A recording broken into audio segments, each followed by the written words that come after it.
Praise the lord. ప్రార్థన చేసుకుందాం.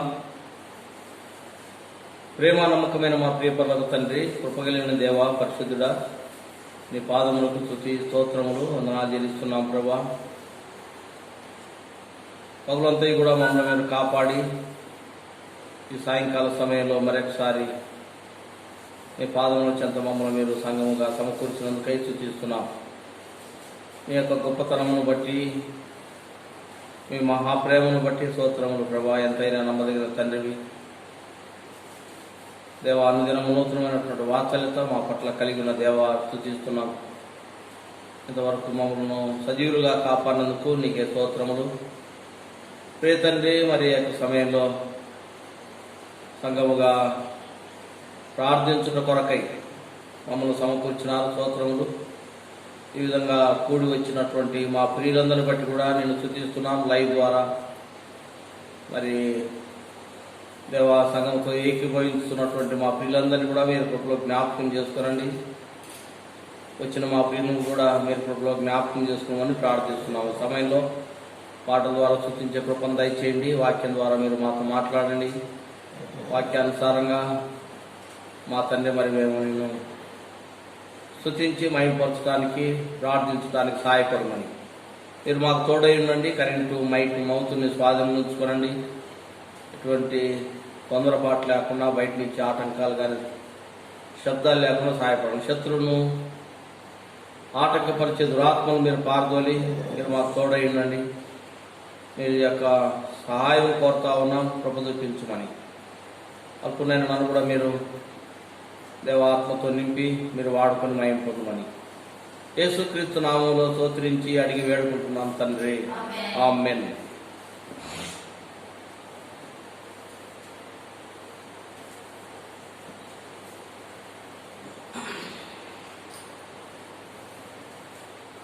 పాట పాడుకుంటాం.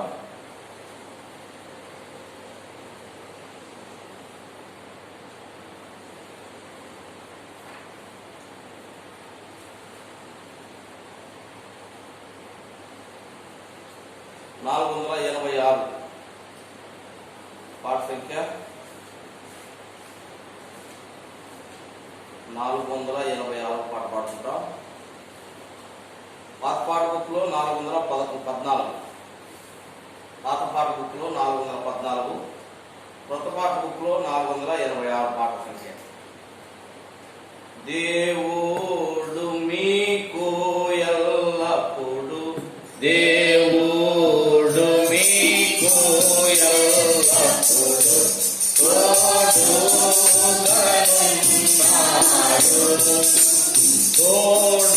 తోడుగనున్నాడు, తోడుగనున్నాడు, తోడుగనున్నాడు. ఏ దేవులో ఆదాము పొందెను, ఏ దేవులో ఆదాము పొందెను, ఆదపు తోడా నీకేను, ఆదపు తోడా నీకేను.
ప్రార్థన చేసుకుందాం. ప్రేమ నమ్మకమైన మా తండ్రి, కృపగలిగిన మా దేవ, పరిశుద్ధుడా, నీ పాదములకు స్తుతి స్తోత్రములు. ప్రభా, ఈ సాయంకాలము పాటల ద్వారా స్తుతించడానికి కృపనిచ్చినారు, స్తోత్రములు. ప్రభా, మరొకసారి నీ సహాయం కోరుతా ఉన్నాం దేవా. మరి శ్రేష్టమైన నీ మాటల ద్వారా మీరు మాతో మాట్లాడండి. మీ దాసుని నిన్ను బోరుగా మీరు నిలబెట్టుకొని వాడుకొని మా ఇంట్లో మీరు మీ దాసులో ఉండండి. నీ యొక్క మాట మీరు మాకు అనుగ్రహించి ప్రార్థించుటకు మమ్మల్ని సిద్ధపరచమని మా మధ్యలో ఉండండి. మా ప్రార్థనలు ఆలకించండి. లైవ్ ద్వారా ఎంతమంది నిబిడలు సంఘంతో ఏకీభవిస్తున్నారో వారందరిని బట్టి కూడా నేను స్తుతిస్తా ఉన్నా. నిబిడలు దీవించి ఆస్వాదించి నీ మాటలు విని వాక్యానుసారంగా మరి ప్రార్థించే వారిగా సిద్ధపరచమని యేసుక్రీస్తు నామములో స్తోత్రించి అడిగి వేడుకుంటున్నాం తండ్రి, ఆమేన్. దశలోనిలకు రాసిన మొదటి పత్రిక ప్రార్థన కొరకై కొన్ని మాటలు మనం జ్ఞాపకం చేసుకుందాం. దశలోనిలకు రాసిన మొదటి పత్రిక 5వ అధ్యాయము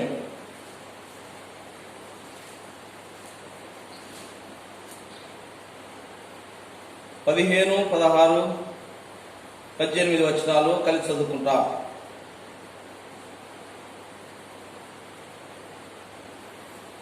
ఎవడును కీడునకు ప్రతి కీడు ఎవరికైనా చేయకుండా చూసుకున్నది. మీరు ఎవరి ఎడలను మనుషులందరి ఎడలను ఎల్లప్పుడూ మేలైన దానిని అనుసరించి నడుచుకున్నది. ఎల్లప్పుడూ సంతోషముగా ఉండి ఎడతెగక ప్రార్థన చేయడి. ప్రతి విషయములందును కృతజ్ఞతాస్తుతులు చెల్లించుడి. అలాగే చేయుట యేసుక్రీస్తునందు మీ విషయంలో దేవుని చిత్తము. 19వ వచనం కూడా చదువుతాం అక్కడే. ఆత్మను ఆర్పకుడి.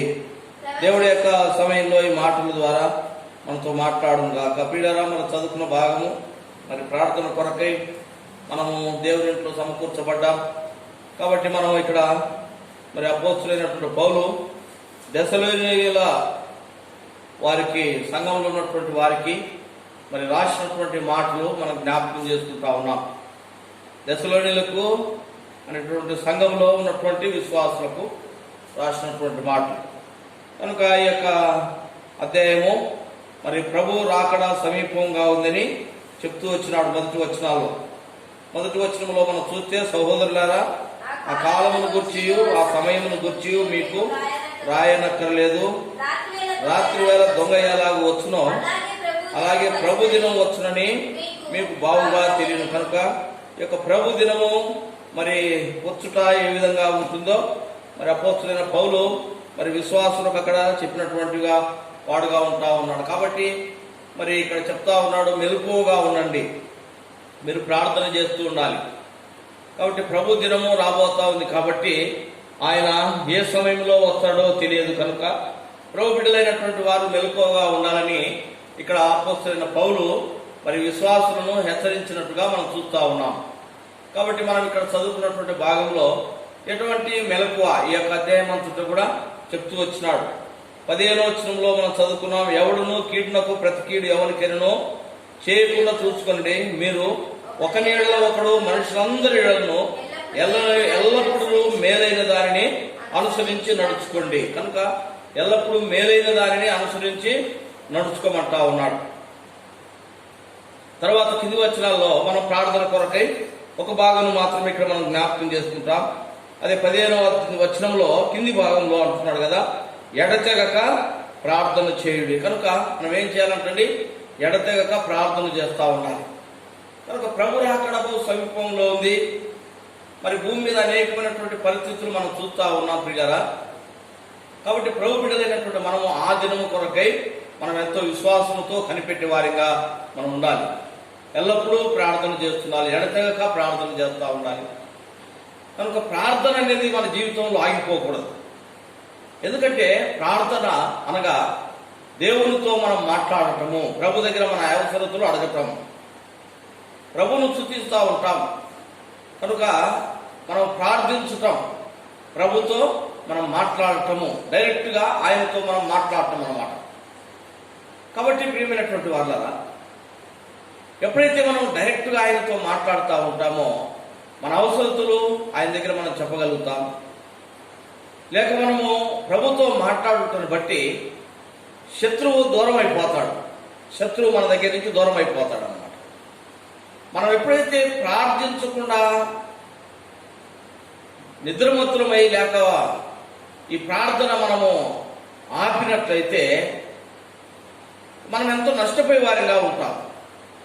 ప్రార్థన విశ్వాసముగా మనం ఏం చేయాలంటే, అందుకే ఇక్కడ అపోస్తల కార్యం 2వ అధ్యాయం 42వ వచనం మనకు తెలిసినటువంటి భాగము, ఆ రక్షణ పొంది బాప్తిస్మ సాక్ష్యం ఇచ్చినటువంటి వారు సంఘంలో చేర్చబడి ఎట్లా ఉంటా ఉన్నారు? వారు అక్కడ అపోస్తల బోధ ఎందును, సహవాసమందును, రొట్టె విరుచుట ఎందును, ప్రార్థన ఎందును వారు ఎడతెగక ఉన్నారు. ఈ 4 అంశాల్లో వారు ఎడతెగక ఉన్నారు. ఇవన్నీ ముఖ్యమైనవి అన్నమాట, ప్రాముఖ్యమైనవి విశ్వాస జీవితంలో.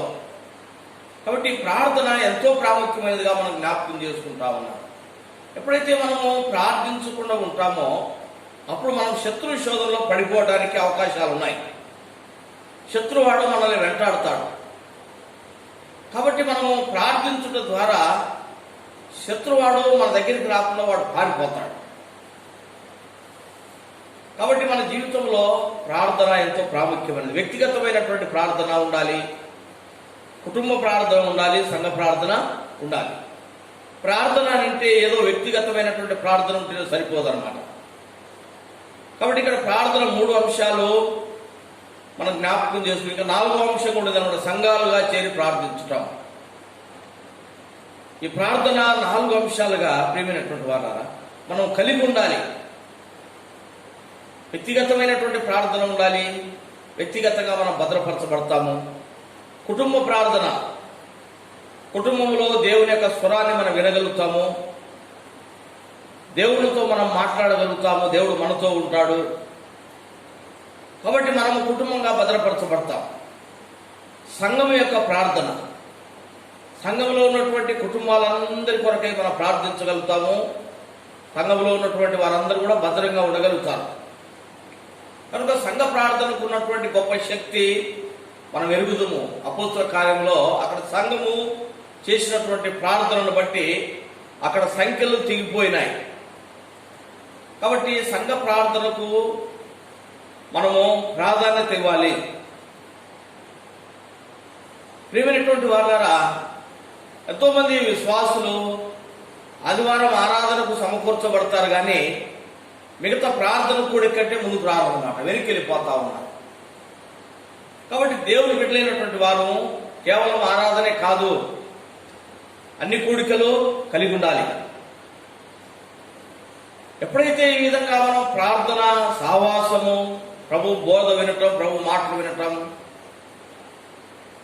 ఈ అంశములో అన్నిటిలో మనం ఎప్పుడైతే ఎడతెగక జీవిస్తామో అప్పుడు మనము ఆ రాకడ కొరకు మనం సరిగా ఎదురు చూసే వారిగా మనం జీవించగలుగుతాం. పిల్లలు ఏది కూడా మనం తక్కువ చేయకూడదు. ప్రార్థన ఎంతో ప్రాముఖ్యమైనటువంటి విధానంగా మనం జ్ఞాపకం చేసుకోవాలి అంశం అన్నమాట.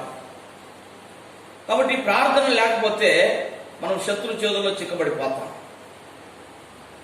ఇప్పుడున్నటువంటి పరిస్థితులలో ఎవరైనా మరి ప్రార్థన అంటే ఏం చెప్తా ఉన్నారంటే, ఇదొక సాకు చెప్పేవారుగా ఉంటా ఉన్నారు. అందుకే మేము సమకూర్చబడలేకపోతా ఉన్నాం కరోనా ఈ వైరస్ను బట్టి. ప్రియమైన వారారా, కనుక కష్టకాలంలోనే ఇంకా ఎక్కువగా మనం ప్రార్థన చేయాలి. 107వ కీర్తనలో దేవుడు అంటాడు, చూడండి, మనం జ్ఞాపకం చేసుకుంటాము. దావీదు రాసిన 107వ కీర్తన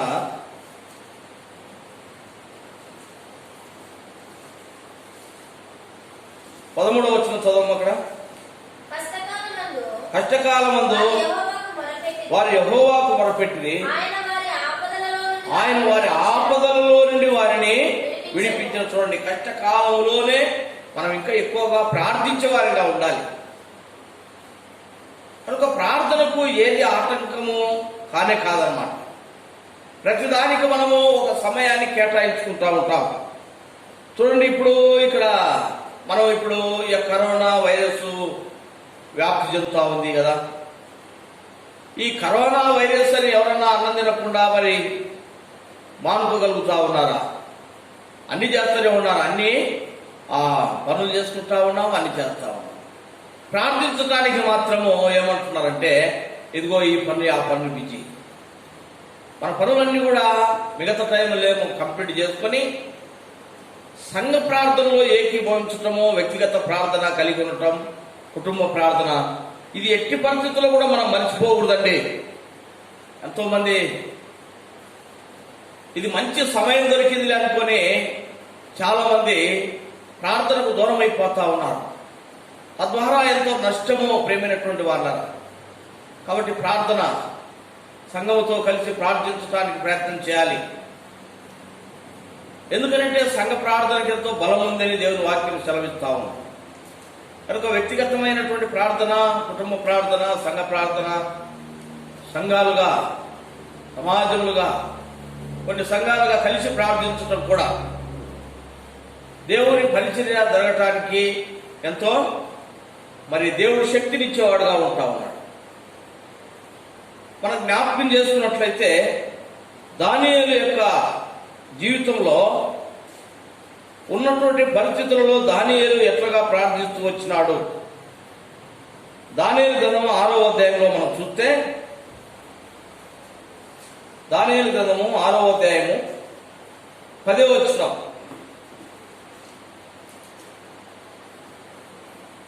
ఇట్టి శాసనములు సంతకములు చేయబడినని దానియేలు తెలుసుకునేను.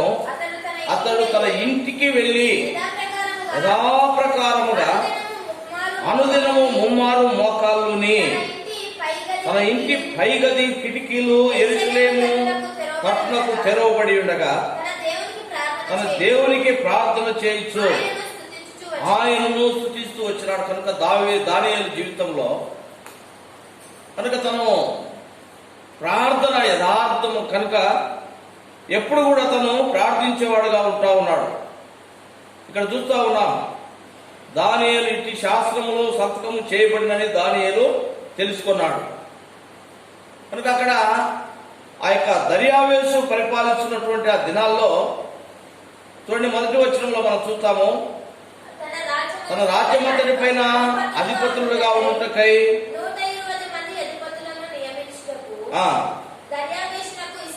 కనుక ఇక్కడ దర్యావేషు రాజుగా ఉన్నాడు. అక్కడ అధిపతులను తను నియమించినాడు. ఆ అధిపతులలో ముఖ్యులైనటువంటి వారిని నియమించినాడు. ఆ ముఖ్యులలో ప్రధానమైనటువంటి వారు ఎవరంట? ఈ దానియేలు యవనస్తుడుగా ఉంటా ఉన్నాడు. ఆ యొక్క దానియేలు ఈ దర్యావేషు పరిపాలిస్తున్నటువంటి ఆ దినాల్లో కనుక అక్కడ ఉన్నతమైనటువంటి స్థానంలోకి వెళ్ళినట్టుగా మనం చూస్తా ఉన్నాం. అందును బట్టి అక్కడ ఉన్నటువంటి ప్రజలు అతని మీద పగబట్టినారు. ఏ విధంగా ఇతన్ని మనము చిక్కించుకోవాలి, దేని వల్ల చిక్కించగలుగుతా ఉన్నారట? ప్రభు దగ్గర ప్రార్థించే విషయంలో తప్ప ఈ దానియేలులో ఏ తప్పు కూడా మనం పట్టుకోలేము. అతను చేస్తున్నటువంటి ఆ యొక్క ఉద్యోగంలో తప్పు పట్టడానికి వారికి ఎక్కడ కూడా తప్పు దొరకటం లేదు. అయితే వారు ఈ దానియేలును ఏ విధంగా మనము చంపాలి అనేటటువంటి ఆలోచన వారు చేసిన వారై ఇదిగో రాజు చేత ఒక శాసనాన్ని సృష్టించినారు. ఆ యొక్క ఒక ప్రతిమను చేపించేసి ప్రతి మానవుడు ఆ యొక్క ప్రతిమకు మాత్రమే మ్రొక్కాలి. ఇటువంటి ఒక శాసనము తెస్తే ఎంతమాత్రం దానియేలు ఆ ప్రతిమకు మొక్కడు. తను తప్పకుండా తన దేవునికి ప్రార్థన చేస్తూ ఉంటాడు. ఈ విషయంలో మనం తప్పు పట్టుకోవచ్చని వారు ఏం చేసినారంటే ప్రజలు ఒక శాస్త్రాన్ని తెచ్చిపెట్టినారు. రాజు కూడా దాని మీద సంతకం చేసినాడు.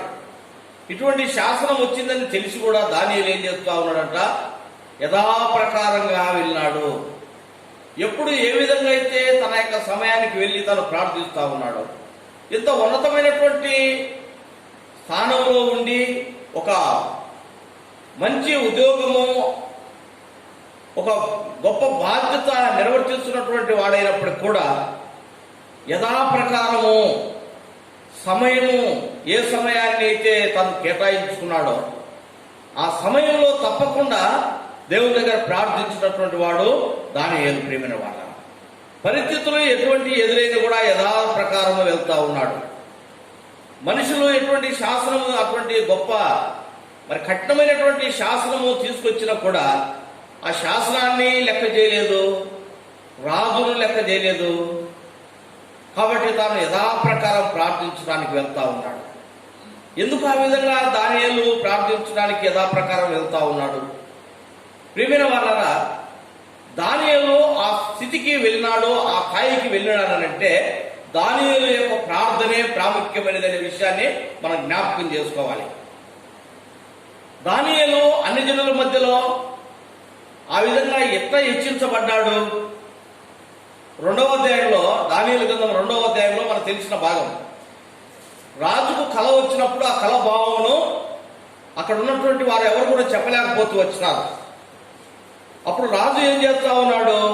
ఆ కళ మర్చిపోయినాడంటే ఎవరు కూడా అతనికి వచ్చినటువంటి కళ భావాన్ని చెప్పలేకపోతా ఉన్నారు. అందుకొరకై అక్కడ ఉన్నటువంటి మరి వారందరినీ కూడా, అనగా ఈ కళభావం చెప్పగలిగినటువంటి వారిని, లేక అక్కడ ఉన్నటువంటి జ్యోతిషులను, మరి వీరందరినీ కూడా ఆ యొక్క రాజు చంపేయాలని ప్రయత్నం చేస్తున్నాడు. ఒక శాసనము లేక అక్కడ ఆజ్ఞ కూడా రాజు జారీ చేసినట్టుగా మనం చూస్తా ఉన్నాం. దానియేలు 2వ అధ్యాయంలో చూడండి, 2వ అధ్యాయం 10వ వచనం. అందుకు కల్దీయులు ఇలాగ ప్రత్యుత్తరం ఇచ్చి, భూమి మీద ఏ మనుషులను రాజు అడిగిన సంగతి చెప్పజాలడు. ఏ చక్రవర్తియు అధికారియు శకునగాండి యొద్దను, గారడి విద్య గల వారి యొద్దను, కల్దీల యొద్దను ఇట్టి సంగతి విచారింపలేదు. రాజు విచారించిన సంగతి బహు అసాధారణమైనది. దేవతలు కాక మరెవరు ఈ సంగతిని చెప్పజాలరు. కనుక ఇక్కడ రాజుకు వచ్చినటువంటి కలభావము, రాజు ఏం చేసినాడట, ఆ కళను మర్చిపోయినాడు. ఈ కళ మర్చిపోయేసి దాని యొక్క భావమును చెప్పమంటా ఉన్నాడు. కళను కళ భావం చెప్పమన్నప్పుడు అక్కడ ఉన్నటువంటి వారు యొక్క ఎవరు కూడా చెప్పలేకపోతూ వచ్చినారు. అయితే రాజు ఏం చేసినాడంట, ఇక్కడ ఉన్నటువంటి వారందరినీ, ఈ యొక్క జ్ఞానులను చెప్పుకున్నటువంటి వారందరినీ చంపేయమని ఆజ్ఞయించినాడు. ఆ విషయము దానియేలుకు తెలిసిన తర్వాత ఏం చేసినాడు, 17వ వచనంలో, అప్పుడు దానియేలు తన ఇంటికి పోయి తన స్నేహితులైన అనన్యాకును, మిషాయేలుకును, అజర్యాకును సంగతి తెలియజేసి తాను తన సేవకులను బబులోనులో తక్కిన జ్ఞానులతో కూడా నశించకున్నట్లు ఆ యొక్క కళ యొక్క మర్మ విషయంలో పరలోకమందున దేవుని వలన కటాక్షం పొంది నిమిత్తమై ఆయనను వేడుకొనుడి అని. చూడండి, ఇక్కడ దానియేలు ఏం చెప్తున్నాడు, తన స్నేహితులతో చెప్తా ఉన్నాడు. ఈ బబులోనులో ఉన్నటువంటి శాస్త్రులు, ఈ బబులోనులో జ్ఞానులు చెప్పుకునేటటువంటి వారితో పాటు దేవుని పెట్టినటువంటి మనం కూడా చచ్చిపోకుండా ఉండాలంటే సమస్త జ్ఞానము ఇవ్వగలిగినటువంటి దేవుడు మనకున్నాడు. లేక ఇప్పుడు వారితో పాటు మనం కూడా చనిపోబోతాం. ఇటువంటి పరిస్థితుల్లో మనము దేవుడి దగ్గర వేడుకుంటే, ప్రార్థన చేస్తే ఆ యొక్క కళను, కళభావమును దేవుడు మనకు బయలుపరుస్తాడు. ఆ యొక్క కళను, కళభావమును మనం రాజుకు తెలియపరచవచ్చు. అప్పుడు మనం చనిపోకుండా దేవుడు మనల్ని కాపాడతాడు అని తన స్నేహితులతో చెప్పినాడు. స్నేహితులతో కలిసి ప్రార్థించినాడు. దేవుడు గొప్ప కార్యం చేస్తూ వచ్చినాడు ప్రేమైనటువంటి వాడు. కాబట్టి దానియేలుకు చిన్నతనంలో ఉన్నటువంటి అలవాటు ఏంటిదంటే, ప్రభు దగ్గర ప్రార్థించేటటువంటి వాడు. ప్రభు దగ్గర ఏదైతే అడుగుతా ఉన్నాడో దేవుడు తనకు సహాయం చేస్తా ఉన్నాడు. చూడండి, ఇక్కడ బబులోనులో ఉన్నటువంటి జ్ఞానులు ఏమనుకుంటున్నారంటే, ఎవరు కూడా ఆ యొక్క భావం ఆ విధంగా చెప్పలేరు, దేవతలు మాత్రమే చెప్పగలుగుతారు. అంటే దేవుడు వారికి బయలుపరుస్తాడు, అనగా దేవుని యొక్క దూతలు. అంటే దేవుడే యొక్క కళను, కళభావమును చెప్పాలి, మనుషులు ఎవరు కూడా చెప్పలేరు. అయితే దానియేలు ప్రియమైనటువంటి వాళ్ళారా, ఈ విధంగా ప్రార్థన చేసి ఆ కళభావమును చెప్తూ వచ్చినాడు. కనుక దానియేలు ప్రతి సమయంలో తను ప్రార్థిస్తూ వచ్చినట్టుగా మనం జ్ఞాపకం చేసుకుంటా ఉన్నాం. ఇటువంటి శాసనం వచ్చినప్పుడు కూడా దానియేలు ఏం చేసినాడంట, యథాప్రకారం వెళ్ళేసి యెరూషలేము వైపు ఉన్నటువంటి తన యొక్క తలుపు కిటికీ, ఆ యొక్క కిటికీ తలుపు తీసి దేవుని వైపు తన ముఖము చూస్తూ ప్రార్థించినట్టుగా మనం చూస్తూ ఉన్నాం. కాబట్టి ఈ విధంగా ప్రార్థించడం ద్వారా దేవుడు ఆ మనుషులు ఎవరైతే తన మీద శత్రుత్వం పెంచుకొని తను చంపాలని ప్రయత్నించినారో, తర్వాత ఎంతటి భయంకరమైనటువంటి పరిస్థితి దానియేలు జీవితంలో ఎదురైందో, అటువంటి సింహము బోనులో నుంచి కూడా దానియేలు తప్పించబడ్డాడు అని అంటే దానియేలు యొక్క ప్రార్థన ప్రాముఖ్యమైనది. ప్రియమైనటువంటి వారు, మన జీవితంలో ఎప్పుడు కూడా మనము ప్రార్థించడం ద్వారా ఎటువంటి పరిస్థితుల నుంచైనా దేవుడు మనల్ని తప్పిస్తాడు. కనుక ప్రార్థన లేకపోతే ఏమైపోతామంట, శ్రమల్లో ఇరుక్కుపోతాం. ప్రార్థన జీవితం, దేవునితో సాంగత్యం కలిగి ఉండటం, దేవునితో మాట్లాడుతుండటం. ఎప్పుడైతే మనము దేవునితో మాట్లాడటం ఆపేస్తామో, లేకపోతే దేవునికి దూరంగా ఉంటామో, ప్రియమైనటువంటి వాళ్ళరా, లోకంలో ఉన్న సాతాను వాడు మనల్ని అటాక్ చేస్తాడు. అప్పుడు ఏమైపోతామంటే మరలా లోకంలో పడిపోతాం. కాబట్టి యేసు ప్రభు వారు చెప్తున్నటువంటి మాటల ప్రకారం మనం కూడా ప్రభువారి లోకంలో ఉన్నప్పుడు ఆయన వాడుక ప్రకారం ఆయన ప్రార్థిస్తూ వచ్చినాడు. కనుక ఆయన మనుషుడిగా ఈ లోకంలో ఉన్నప్పుడు తండ్రి దగ్గర ఎప్పుడూ ఆయన ప్రార్థించినట్టుగా మనం చూస్తూ ఉన్నాం. కాబట్టి మన జీవితంలో ప్రార్థన, దానియేలు ఇక్కడ ప్రార్థిస్తూ ఉన్నాడు, ముమ్మారు ప్రార్థిస్తూ వచ్చినాడు. అలవాటు తప్పలేదు. పరిస్థితులు ఎట్లా ఉన్నా కూడా అవన్నీ లెక్క పెట్టలేదు. ఇప్పుడు ఏం చేస్తా ఉన్నారో విశ్వాసులు, ప్రార్థించడానికి సమయము, మిగతా సమయంలో వారి యొక్క పనులన్నీ కూడా అన్నిటికీ సమయం కేటాయించుకుంటా ఉన్నారు. కానీ ఇదిగో ఈ ప్రార్థించేటటువంటి సంఘ ప్రార్థన టైంలో బిజీగా ఉండిపోతా ఉన్నారు. ఒక దినము కాదు కదా. కాబట్టి ఇదంతా కూడా ఎవరిది ఇదంతా కూడా సాతాను యొక్క తంత్రములు అనే విషయాన్ని విశ్వాస జీవితంలో నీవు గుర్తిరగాలి. నువ్వు ప్రార్థనకు దూరం అయిపోతున్నావంటే శత్రువాడు నిన్ను దూరం చేస్తున్నాడు. దేవుని నుండి నువ్వు దూరం అయిపోతున్నావు అనే విషయాన్ని నువ్వు జ్ఞాపకం చేసుకోవాలి ప్రియులారా. అందుకే ఎఫెసీయులకు రాసిన పత్రికలో అంటాడు, మనందరికీ తెలిసినటువంటి భాగము, అపవాది యొక్క తంత్రములు అనే మాట మనం చూస్తాం. అక్కడ ఎఫెసీయులకు రాసిన పత్రిక 6వ అధ్యాయము 11వ వచనంలో 10-11 వచనాలు, ప్రభు యొక్క మహాశక్తిని బట్టి ఆయనను బలవంతులైయుండుడి, మీరు అపవాది తంత్రములను ఎదిరించుటకు శక్తిమంతులగునట్లు దేవుడితో సర్వాంగ కవచము మనం ధరించుకోవాలి ప్రియులారా. కనుక అపవాది యొక్క తంత్రములు అంటే దేవుడి నుంచి దూరం చేయడానికి అపవాది వాడు ఏం చేస్తున్నాడంటే, ప్రార్థించే సమయంలో సంఘ ప్రార్థన టైంలో బిజీగా పెడతా ఉన్నాడు. ఈ దినాల్లో విశ్వాసం అది గ్రహించలేకపోతున్నారు చాలా మంది. ప్రియమైనటువంటి సహోదరుడా సహోదరి, ఎప్పుడైతే నువ్వు ఒక దినమున ప్రార్థించడానికి, ఆరాధించడానికి ఆ సమయంలో నువ్వు బిజీ అయిపోయినావనంటే వెంటనే మనం గుర్తెరగాల్సింది ఏంటంటే, ఇదిగో శత్రువాడు నన్ను పక్కదారి పట్టించడానికి ప్రయత్నం చేస్తా ఉన్నాడు. దానియేలుకు ఎంతో తనని దేవుడి నుంచి దూరం చేయడానికి ప్రయత్నం చేసినాడు సాతాను వాడు. అవన్నీ కూడా దానియేలు పక్కన పెట్టేసినాడు అంటది. యథాప్రకారం వెళ్ళేసి మనం ప్రార్థన చేసుకోవచ్చు. ఏ విషయాలున్నా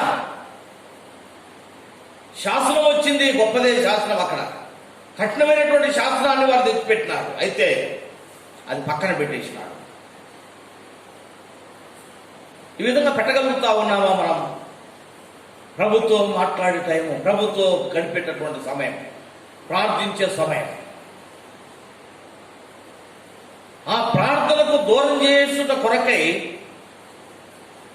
ఒకవేళ ఆ విధంగా శత్రువాడు ప్లాన్ చేస్తున్నప్పుడు అది గమనించలేక దూరం అయిపోవటాన్ని బట్టి ఏమైపోతున్నామంట, శత్రు చేతిలో చెక్కబడతా ఉన్నారు దినాల విశ్వాసం. దానియేలు ముమ్మాటికి ప్రార్థిస్తూ వచ్చినాడు. వారు ఎటువంటి పగబట్టేసి దానియేలును చంపడానికి ప్రయత్నం చేసినా కూడా దేవుడు దానియేలును తప్పించినాడు. ప్రేమైనటువంటి వాళ్ళ కాబట్టి మన జీవితంలో ఎడతెగక మనము ప్రభు దగ్గర మనం ప్రార్థన చేయాలి. శత్రువాడు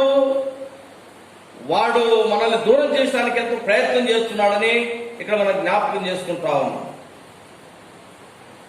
మీరు అపవాది తంత్రమును ఎదిరించుటకు శక్తిమంతులవునట్లు దేవుడిచ్చు సర్వాంగ కవచము, దేవుడిచ్చే సర్వాంగ కవచం. ఈ కవచంలో ఒక భాగము ప్రార్థన.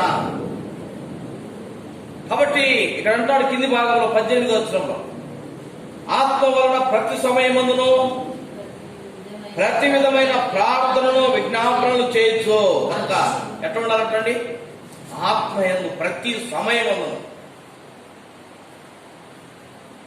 చాలా సాకులు చెప్తా ఉంటారు ఈ దినాల్లో ప్రేమైనటువంటి వాళ్ళ. దానివల్ల ఎవరికి నష్టము? నీకు, నీ కుటుంబానికి నష్టం. ప్రార్థనకు దూరం అయిపోవటం వల్ల ఎంతో నష్టపోతా ఉన్నారు ఈ దినాల్లో విశ్వాసాన్ని గమనించడం లేదన్నమాట. యేసు ప్రభువు వారు ఒక మాట చెప్తూ వచ్చినారు. ఈ సమయంలో మనం జ్ఞాపకం చేసుకుంటాం. మత్తయి రాసిన సువార్త 12వ అధ్యాయంలో మనం చూస్తే, మత్తయి రాసిన సువార్త 12వ అధ్యాయం 43వ వచనం చదవండి. అపవిత్రాత్మ ఒక మనిషిని వదిలిపోయిన తరువాత అది విశ్రాంతి వెతుకుతూ నీరు లేని చోట్ల తిరుగుచుండును. విశ్రాంతి దొరకనందున నేను వదిలి వచ్చిన నా ఇంటికి తిరిగి వెళ్ళుదుననుకొని వచ్చి ఆ ఇంట ఎవరునూ లేక అది ఊడ్చి అమర్చి యూనిట్ చూచి వెళ్ళి తనకంటే చెడ్డమైన 7 దయ్యములను వెంటబెట్టుకుని వచ్చును. అవి దానిలో ప్రవేశించి అక్కడనే కాపురమును. అందుచేత ఆ మనిషిని కడపటి స్థితి మొదటి స్థితి కంటే చెడ్డదగును. అలాగే ఈ దుష్టతరము వారికి సంభవించాలంటా ఉన్నాడు. ప్రేమిలారా, ఇక్కడ యేసుప్రభువు వారు చెప్తున్నటువంటి మాట మనం జ్ఞాపకం చేసుకుంటా ఉన్నాం. దేవునికి దూరం అయిపోయినటువంటి వారి యొక్క పరిస్థితి. శత్రువాడు ప్రార్థించడానికి దూరం చేస్తా ఉన్నాడనే విషయాన్ని గమనించక లోకములో చాలా బిజీ అయిపోతా ఉన్నారు విశ్వాసులు. ఇవన్నీ కూడా శత్రు యొక్క మరి అపవాది యొక్క క్రియలనే విషయాన్ని మనం జ్ఞాపకం చేసుకోవాలి. ఇక్కడ ప్రభు అంటా ఉన్నాడు, అపవిత్రాత్మ ఒక మనిషిని వదిలిపోయిన తరువాత అది విశ్రాంతి వెదకుచూ నీరు లేని చోట్ల తిరుగుతుంటుంది. కనుక అపవిత్రాత్మ ఈ దినాల్లో మనం చూస్తా ఉన్నాం, ఎంతో మందిని అపవిత్రాత్మలు పట్టినటువంటి వారు, ఆ యొక్క లోకంలో ఉన్నటువంటి అపవిత్రాత్మలు దయ్యముల చేత పీడిపోబడినటువంటి వారు విసుగు చెందేసి లేక ప్రభు దగ్గరికి వస్తా ఉన్నారు. దైవదాసులు ఆత్మతో నింపబడి ఆ యొక్క ఆత్మలను గద్దించి పారదోలి వారికి విడుదల తెచ్చినప్పుడు ఆ మనుషులు ఏం చేస్తారంట, ఇక మందిరానికి బాగా రావటం అలవాటైపోతారు. ఇక వారు బాప్తిసం పొందుతారు. తర్వాత సంఘంలో చేర్చబడి అన్ని కూడికలు బాగానే వస్తా ఉంటా ఉన్నారు. అయితే తర్వాత ఏం చేస్తారంటే మెల్లమెల్లగా వెనకబడిపోతా ఉన్నారు. మెల్లమెల్లగా వెనకైపోతా ఉంటారు. వారు అనుకుంటా ఉంటారన్నమాట, మేము విశ్వాసంలో బాగానే ఉన్నాం కదా అని. వారికి తెలియకుండానే ఇదిగో గతంలో వారి నుంచి దూరం అయిపోయినటువంటి అపవిత్రాత్మ ఒకటి ఉంటుంది కదా, ఆ వెళ్ళిపోయినటువంటి అపవిత్రాత్మ నీరు దొరకక అన్ని చోట తిరుగుతూ ఉంటుందంటండి. తిరిగి ఎక్కడ కూడా దానికి విశ్రాంతి దొరక్క నేను వదిలేసినటువంటి ఇల్లుంది కదా, ఆ ఇంటికి పోయి చూద్దాం, ఒకవేళ ఖాళీ ఉందేమో, ఒకవేళ నేను ఉండొచ్చేమో అక్కడ. అపవిత్రాత్మ మళ్ళీ తిరిగి వచ్చినప్పుడు ఎట్లా కనపడ్డదంట, ఎదిరిపోయినటువంటి ఇల్లు అనగా ఏ వ్యక్తిలో నుంచి అయితే ఈ యొక్క అపవిత్రాత్మ దూరం అయిపోయిందో మరలా వచ్చి చూసినప్పుడు ఎట్లుందంట, ఇల్లు ఖాళీగా కనపడుతుంది, నీట్గా కనపడుతుంది అనమాట. ఇల్లు ఎవరు లేరు, ఇల్లు మాత్రం శుభ్రంగా ఉంది, నీట్గా.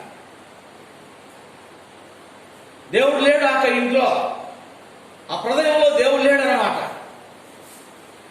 కానీ ఇల్లు అయితే ఎట్లుందంట, శుభ్రంగా ఉంది. గతంలో ఉన్నటువంటి విధానంలో చిక్కుగా లేదు. అప్పుడు పోయేసి ఇదిగో నేను మరలా ఇంట్లో ఉండాలంటే శక్తి కావాలన్నమాట. దానికి ఏం కావాలంట, శక్తి కావాలి. నన్ను దూరం చేసినాడు కదా దేవుడు, నా బలం పెంచుకోవాలి. పోయేసి ఇంకా 7 ఎంట పెట్టుకొని ఇది ఒకటి 8 అవుతాయంటండి. అడిగి 8 వచ్చేసి ఆ ఇంట్లో చేరిపోతా ఉన్నాయి. ఆ ఇంట్లో చేరిపోయి ఏం చేస్తున్నాయంటండి, ఒకదాంతో ఆ ఒక అపవిత్రాత్మ ఉన్నప్పుడే ఎంతో నెమ్మది లేకుండా బ్రతికినటువంటి మనిషి ఆ యొక్క ఒక్క అపవిత్రాత్మతోటి ఇంకా 7 అనగా 8 అపవిత్రాత్మలు వచ్చేసి ఈ మనిషిని ఎంతగా బాధ పెడతా ఉన్నాయో ప్రభు అంటా ఉన్నాడు.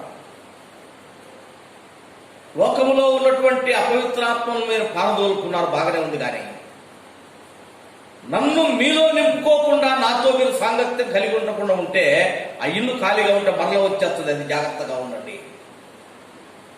ప్రియమైనటువంటి వాళ్ళ దేవుని బిడ్డలైనటువంటి మనం రక్షణ పొందిన తరువాత ఎప్పుడూ దేవునితో మనం కలిసి ఉండాలి అన్ని విషయాల్లో. అందుకే ఇక్కడ మనం చూస్తా ఉన్నాం అపోస్తుల కార్యం 2:42. ఆ రక్షణ పొందినటువంటి వారు లోకంలో నుంచి విడిపించబడిన వారు ఎట్లున్నారంట, 4 అంశంలో ఎడతెగకుండా వారు ఉన్నారు. సాతాను వాడు వారిలోనికి వచ్చడానికి ఛాన్స్ లేదనమాట. ఇక అక్కడ అపోస్తుల బోధ వింటున్నారు, దేవుని మాటలు వింటున్నారు, ఆత్మీయంగా వారు బలపరచబడతా ఉన్నారు, సంఘ సావాసంలో ఉన్నారు. వారు ఒంటరిగా ఉండటం లేదు. ఒంటరిగా ఉంటే ఏమేమో ఆలోచనలు వస్తూ ఉంటాయి అన్నమాట. సంఘంలో కలిసి ఉంటా ఉన్నారు, దేవుని మాటలు ముచ్చటించుకుంటా ఉన్నారు, ఐక్యంగా ఉంటా ఉన్నారు, గతాన్ని మర్చిపోతా ఉన్నారు. రొట్టె విరుచుట, ప్రార్థన, దేనికి దూరం అయిపోయినా కూడా మెల్లమెల్లగా సాతాను వాడు నేను లోకానికి తీసుకుపోతాననే విషయాన్ని జ్ఞాపకం చేసుకోవాలి. ప్రియమైన సహోదరుడు, ఆ సహోదరి, ఒకవేళ నువ్వు అనుకోవచ్చేమో గతంలో నేను దయ్యం పట్టిన వాడిని కాదు కదా, లేకపోతే గతంలో నేను దయ్యం పట్టినటువంటి దాన్ని కాదు కదా. లోకమనే పాపములన్నీ కూడా ప్రేమైనటువంటి వాళ్ళ నీకు ఏదైతే గతంలో ఒక లోకానికి సంబంధించినటువంటి చెడు అలవాటు నీలో ఉన్నదో, ప్రార్థన, దేవునితో సావాసమును విడిచిపెట్టి, ఒకవేళ నీవు అది నేను ఆ యొక్క అలవాటుకు లేకపోతే గతంలో ఉన్నటువంటి రక్షణ పొంది బాప్తిసం పొందక మునుకున్నటువంటి ఈ పాపం నుంచి నేను దూరంగానే బ్రతుకుతానని ఒకవేళ నీ మట్టుకు నువ్వు గట్టిగా బిగబట్టుకొని కూర్చొచ్చాము కానీ ఆ సాతాను వాడు నీ లేకొచ్చి చేరిపోతాడనమాట. ఖాళీగా ఉంది కదా, దేవుని నీ యొక్క ఇంట్లో నువ్వు ఉండనిస్తలేవు, దేవునితో నువ్వు మాట్లాడుతూ ఆయన సాంగత్యం చేయకుండా ఉంటా ఉన్నావు. అయితే నీ ఇల్లు ఊడ్చబడి ఉంటాన్ని బట్టి ఈ శత్రువు ఏం చేస్తాడంటే అపవాది వాడు తీసుకొస్తాడనమాట ఇంకా ఎన్ని అలవాట్లు. గతంలో ఉన్నది ఒకటే చెడు అలవాటు, దాని తోడిగా ఎన్ని చెడు అలవాట్లు వస్తాయంట. మనం చాలా మందిని చూస్తా ఉన్నాం ఈ దినాల్లో. విశ్వాస జీవితంలో లోకంలో పడిపోయినటువంటి వారిని, మందిరానికి దూరం అయిపోయి ఎంతో శ్రమను అనుభవిస్తున్నటువంటి వారిని, అంతకుముందు రక్షణ బాప్తిసం పొందక మునుపు ఒకటే చెడు అలవాటు ఉంటుంది వారిలో. పడిపోయిన తర్వాత ఎన్ని అలవాట్లు వస్తాయంట, లోకంలో ఉన్న చెడు అలవాట్లన్నీ వారిని ఉంటా ఉన్నాయి. గతంలో అయితే ఒకటే తాగుడు అలవాటు ఉండదేమో, ఇప్పుడు తర్వాత ఉండేటన్ని కూడా వ్యభిచారము, దొంగతనము, ద్వేషములు, ప్రేమిన వాళ్ళ ఇవన్నీ కూడా అపవిత్రాత్మలే. ఎప్పుడొస్తాయి మరలా ఇవన్నీ కూడా?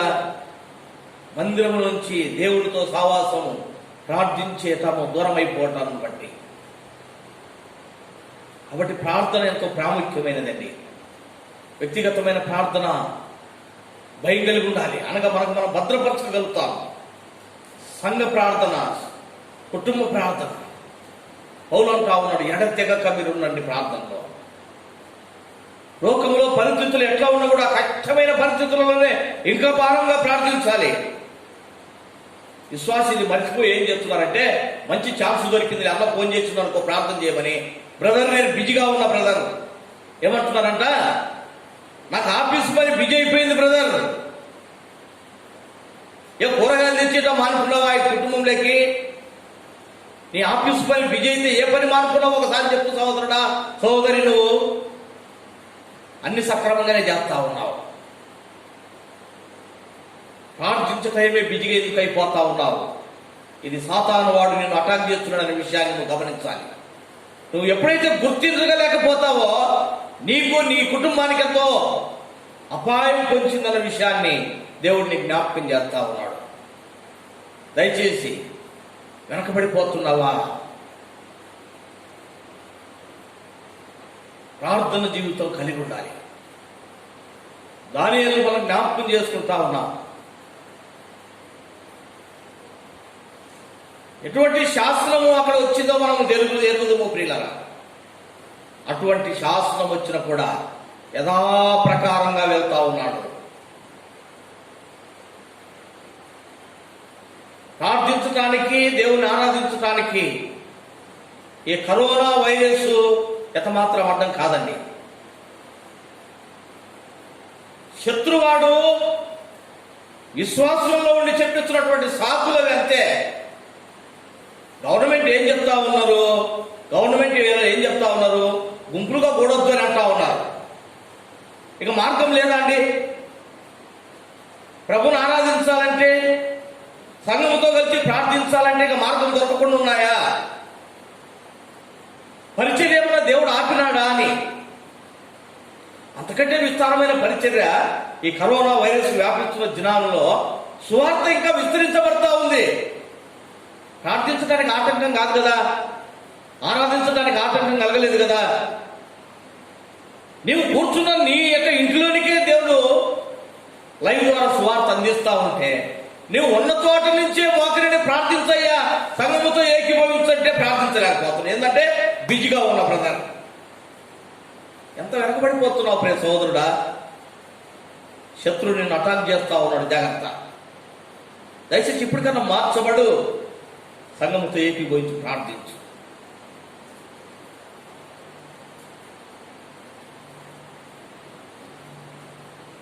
గవర్నమెంట్ ఏం చెప్తా ఉన్నారు? మనం ప్రార్థించొద్దని చెప్పటం లేదు కదా. మనకు ఆ దినాల్లో అయితే ఇక్కడ దేవుని ఇంట్లోకి వచ్చి ఆరాధించాలి. ఇప్పుడైతే పరిస్థితి దేవుడు ఎరిగినాడు కనుక తన బిడ్డలైన వారికి ఏ సమయంలో ఏ విధంగా మార్గం చూపెట్టాలో ఆ విధంగా మార్గం చూపిస్తూ వచ్చినాడు. కాబట్టి ప్రేమైన వారారా, ఈ అవకాశాన్ని మనం వినియోగించుకోవాలి. సంఘంతో కలిసి ప్రార్థించాలి. వ్యక్తిగత ప్రార్థన అన్ని కూడికల్లో ఆధారపడటానికి కూడా అన్ని లైవ్ ద్వారా. ఇప్పుడు ఆ దినాల్లో అయితే ప్రేమైన వారారా, ఆ దినాలు ఎట్లా ఉన్నాయి?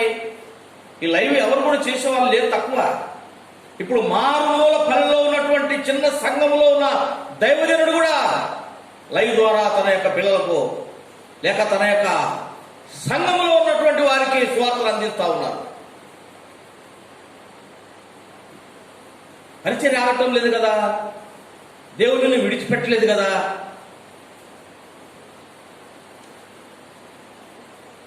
లోకంలో పడిపోతా ఉన్నావేమో, జాగ్రత్త.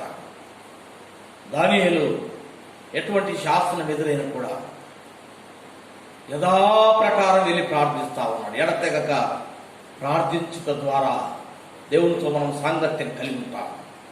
ఒకవేళ ప్రార్థించకుండా దూరం అయిపోతే, యేసు ప్రభు వారు చెప్పిన మాట మనం జ్ఞాపకం చేస్తున్నాం కదా, ఒక అపవిత్రాత్మ పోయి ఎన్ని పట్టుకొస్తుందంట? 7 నెట్ట పెట్టుకొని వస్తుందంట. జాగ్రత్త.